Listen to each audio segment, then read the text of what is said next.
شروع اس پاک پروردگار عالم کے نام سے کہ جو رحمان و رحیم ہے، مالک یوم الدین ہے، جو اس بات کا سزاوار ہے کہ ہم سب اس کی عبادت کریں۔ بے شک ہے پروردگار عالم، تیرا احسان عظیم ہے کہ تو نے ہمیں اشرف المخلوقات بنایا، ایسی مخلوق کہ جس کو جب پروردگار عالم نے خلق کیا تو بے ساختہ آواز پروردگار عالم آئی کہ وما احسن الخالقین، میں نے کتنی عظیم خلقت کی ہے۔ محبت بری نظر ڈالی پروردگار عالم نے اپنی اس خلقت پہ کہ جس کو انسان بشر کا نام دیا۔ ہم وہ کہ جس سے پروردگار عالم ہماری ماؤں کے مقابلے میں 70 گنا زیادہ محبت کرنے کا دعویٰ کرتا ہے، اور بے شک پروردگار عالم ہم سے اتنی محبت کرتا ہے کہ اگر کوئی بندہ ہے، خطا کار ہے، ساری زندگی اس کی گزر رہی ہے خطاؤں میں، گناہوں میں، لیکن وہ پروردگار عالم کہتا ہے کہ ایک مرتبہ مجھ سے سچے دل کے ساتھ اگر توبہ طلب کر لو تو بے شک میں وہ ہوں کہ جو تمہاری گناہوں کی مغفرت کر دوں گا۔ اور بہت ہی احسان عظیم ہے، اس نے ہمیں بے شمار نعمتیں عطا کی، لیکن میرے نزدیک جو سب سے بڑی نعمت اس نے ہمیں عطا کی اس کا یہ احسان ہے کہ ہزاروں، لاکھوں، کروڑوں، اربوں لوگوں میں اس نے ہمیں ان لوگوں میں پیدا کیا کہ جن کے دلوں میں ولایت مولائے کائنات علی ابن ابی طالب موجود ہے۔ دنیا کی تمام نعمتیں ایک طرف، لیکن ولایت مولائے کائنات علی ابن ابی طالب کا ہمیں مل جانا ایسا ہے کہ جیسے دعائیں ختم ہو جائیں اور ان کا ثمر ہمیں مل جائے۔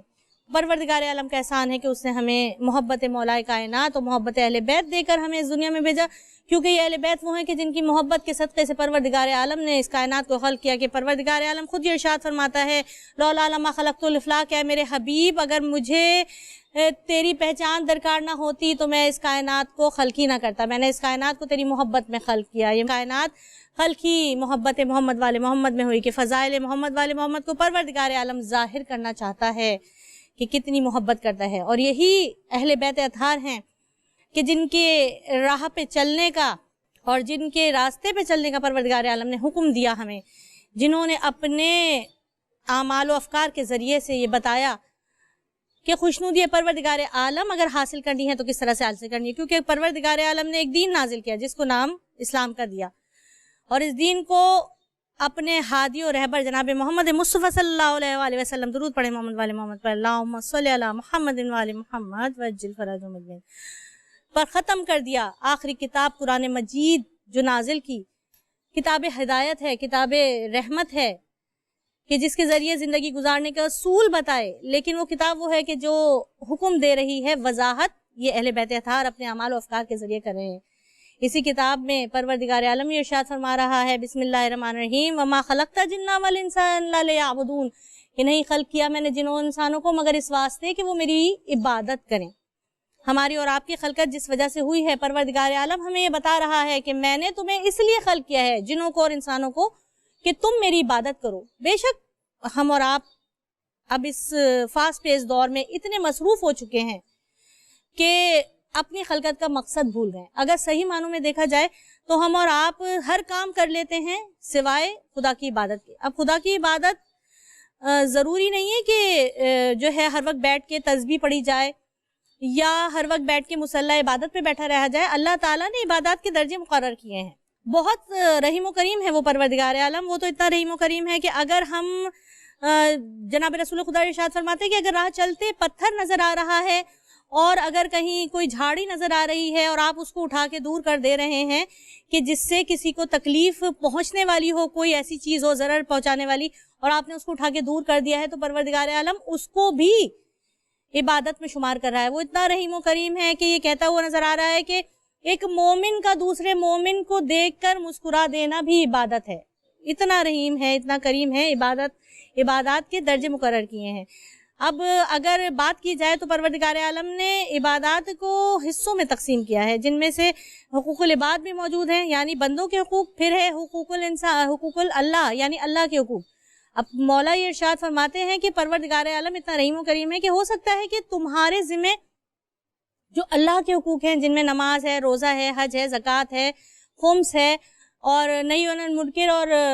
یہ سب عبادات ہیں، ہو سکتا ہے کہ اگر ہم سے اس میں کوئی کمی ہو جائے تو پروردگار عالم ہمارے کسی دوسرے نامہ اعمال کو اس میں شامل کر کے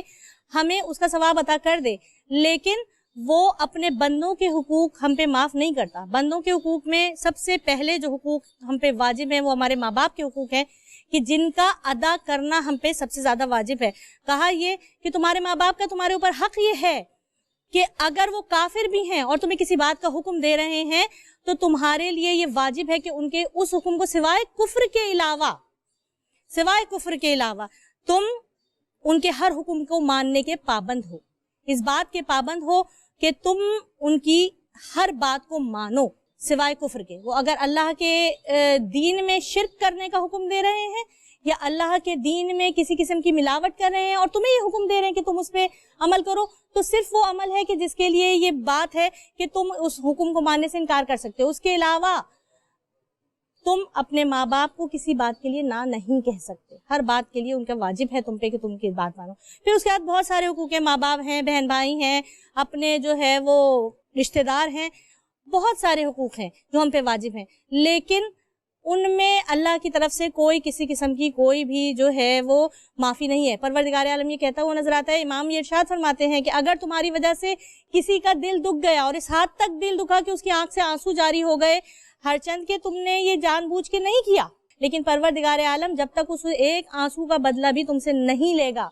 پروردگار عالم تمہارے گناہوں کو معاف نہیں کرے گا, تمہاری مغفرت نہیں ہوگی. یہ تمہارے لیے واجب ہے کہ تم اپنے آپ کو اس طرح کا رکھو کہ تم سے سب کا دل شاد رہے. پھر اگر حقوق اللہ کی بات کی جائے تو حقوق اللہ میں سب سے بلند مرتبہ, سب سے جو اہم ترین عبادت ہے وہ ہے نماز کی عبادت. پروردگار عالم یہ کہتا ہے کہ تمام اعمال, دیکھیں ائمہ طاہرین نے ہمیں بالکل واضح طور پہ بتایا کہ اگر آپ کی نماز قبول ہے تو پھر آپ کے تمام اعمال قبول ہیں. نماز وہ واجب عبادت ہے جس کی کسی حال میں معافی نہیں ہے. آپ اگر کھڑے ہو کے نہیں پڑھ سکتے آپ بیٹھ کے پڑھیے, بیٹھ کے نہیں پڑھ سکتے آپ لیٹ کے پڑھیے, لیٹ کے بھی نہیں پڑھ سکتے آپ میں اتنی سکت نہیں ہے تو آپ آنکھ کے اشاروں سے پڑھیے. اور پھر یہ ہمارے ائمہ طاہرین نے اور علماء کرام نے ہمیں یہ عمل کر کے دکھایا ہے. ہر عمل ہر بات ہمارے ائمہ طاہرین سے, ہمارے علماء کرام سے ہمارے ساتھ میں ثابت ہے. ہمیں یہ بات نظر آتی ہے کہ اگر دیکھا جائے تو رہبر ہیں جناب امام خمینی, آخری دنوں میں آپ ان کے حالات دیکھ لیجئے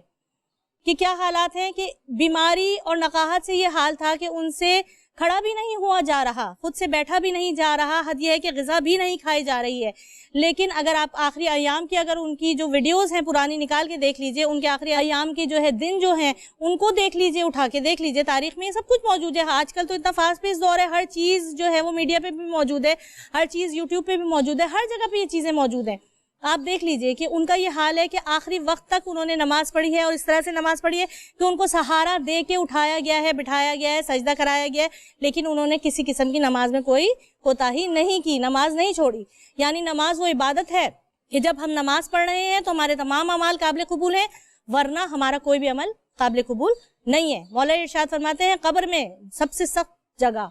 جہاں ہم سب کو جانا ہے, جس کی تیاری کے لیے ہم یہاں دنیا میں موجود ہیں.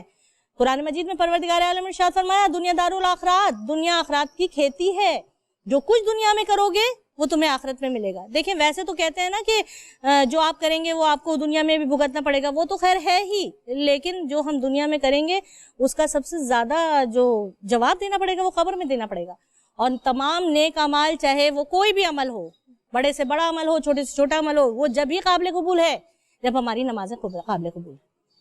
نماز دین کا ستون ہے, نماز مومن کی معراج ہے. ذرا سوچئے, مومن کی معراج وہ واقعہ کہ جب جناب رسول خدا کو پروردگار عالم نے آسمان پہ بلایا ہے ملاقات کرنے کے لیے, ملاقات کی ہے پروردگار عالم سے, وہ معراج کا واقعہ کہلا رہا ہے. خدا سے ملاقات ہو رہی ہے تو ہم اور آپ تو بڑے خوش نصیب ہیں کہ صرف 5 وقت کی نماز پڑھنے کے لیے اگر کھڑے ہو رہے ہیں تو ہم خدا سے ملاقات کر رہے ہیں. اور یہ بھی مولا ارشاد فرماتے ہیں کہ نماز کی توفیق ہر ایک کو عطا نہیں ہوتی,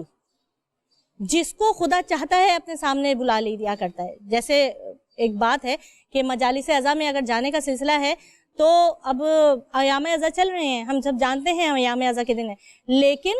ہم اور آپ لاکھ بھی چاہیں تو ہم مجالس میں نہیں پہنچ پاتے. لیکن کبھی کبھار ایسا ہوتا ہے کہ جہاں ہماری جو ہے ولنگنس نہیں ہوتی, ہم نہیں بھی جانا چاہتے, لیکن وہاں پہنچ جاتے. کیوں؟ کیونکہ وقت کا امام ہماری طلب کر رہا ہوتا ہے, ہمارا وہاں پہ امام زمانہ کی طرف سے ہمیں بلاوا ہوتا ہے کہ تمہیں اس مجلس اعضاء میں آنا ہے.